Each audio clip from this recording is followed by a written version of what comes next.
So I'm not somebody who is a monitor freak. I'm not somebody who needs the most amount of pixels or anything, but I'm a person who basically just uses my MacBook docked all of the time. I'm not really doing too much gaming or anything like that. It's really just like video editing and then just going on Reddit and things like that. But between a 1080p, a 1440p, a 4K, and 5K display, you might be wondering what some of the main differences are for the most part. And I will tell you, I've owned a lot of different monitors, from those types of specific, resolutions, all the way even down to like 720p, maybe even down to like 480p or whatever the lowest one is, even below that. So I will tell you, from all of those different types of monitors, there really isn't a perfect one. And I will say on top of that, if you're okay with a 1080p monitor, I will say keep it at that specific, resolution. I mean, it is a very, very good resolution, even at that, specific, resolution. But I will say, if you're somebody who's going to be very far away from your monitor, then you might be wanting a little bit higher of a resolution. So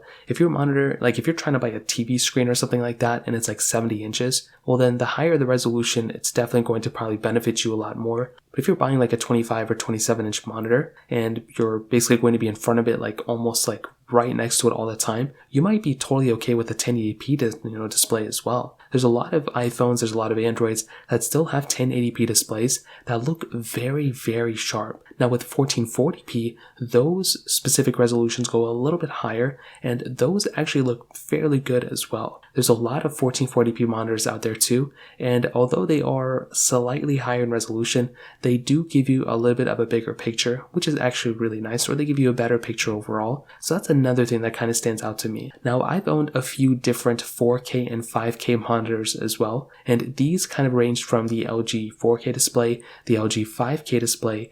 I've owned some iMacs that had 5K displays as well. There was that 4K iMac that came out one time or a couple times, and kind of looking at those displays, there are some really big differences in my opinion, going from a 1080p display or a 1440p display to a very good, accurate, fine-tuned monitor like a 4K or 5K display. I've also owned some 4K displays, like some 4K TV screens and some 4K monitors that didn't really look that sharp. And I've owned some 5K displays that look okay as well. And it really just depends on in my opinion, the color profile and how, much you can tune those specific monitors. With an iMac, for example, you can change that specific, color profile quite a bit, which is actually really nice. And you can do the exact same thing with the LG 5K display. And with that monitor, I actually really like that a lot. So that was one thing that I really did appreciate a ton about that monitor, even beyond just an iMac, because you can still plug in different devices. You can plug in your, PC, you can plug in whatever you want to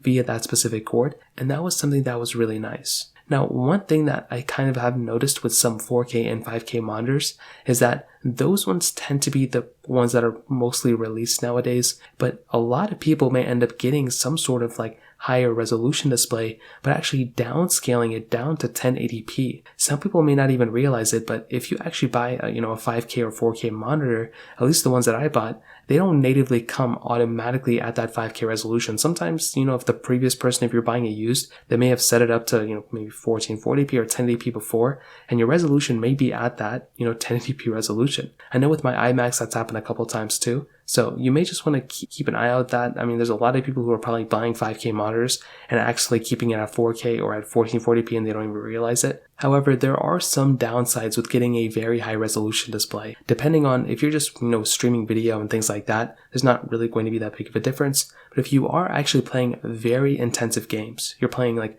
super high intensive games and your PC may not be that powerful, well, you might notice that if you're playing those games at that high of a resolution, that there can be a lot more frame rate dips and different things like that can also be causing some issues as well. So previously, as I mentioned before, I've been in this type of situation many, many times. And from this type of position, what I would normally do is that I would just go ahead and downscale that monitor or downscale that game to a low resolution temporarily. Or I would just go ahead and just play outside of my specific 5K monitor, and I would just go ahead and just play that game via my actual MacBook display. It may be a little bit easier, It may be kind of a, inconvenience, but it's just another one of those things that I just kind of, have considered that I do every once in a while. If I'm playing like a very, very heavy emulator, I may just undock it from my specific monitor because there's just too many pixels to push, and sometimes it can cause kind of a, more amount of lag. So that might be another thing to keep in mind as well. Also, for the most part, 1080p displays and 1440p displays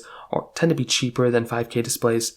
On top of that, a lot of the time, the 4K and 5K displays may not have HDMI cords or HDMI ports enabled within them either. You can still get dongles that, support 1080p or 1440p at probably the HDMI monitor, but that is another thing to probably keep in mind as well. So from that perspective, I would probably say that if you can afford and if your use case can give you a 4K or 5K monitor, that might be the best thing to do. From my personal experience, that's something I've always kind of considered, just getting the 4K or 5K monitor if you can get it. And that usually gives you a better experience.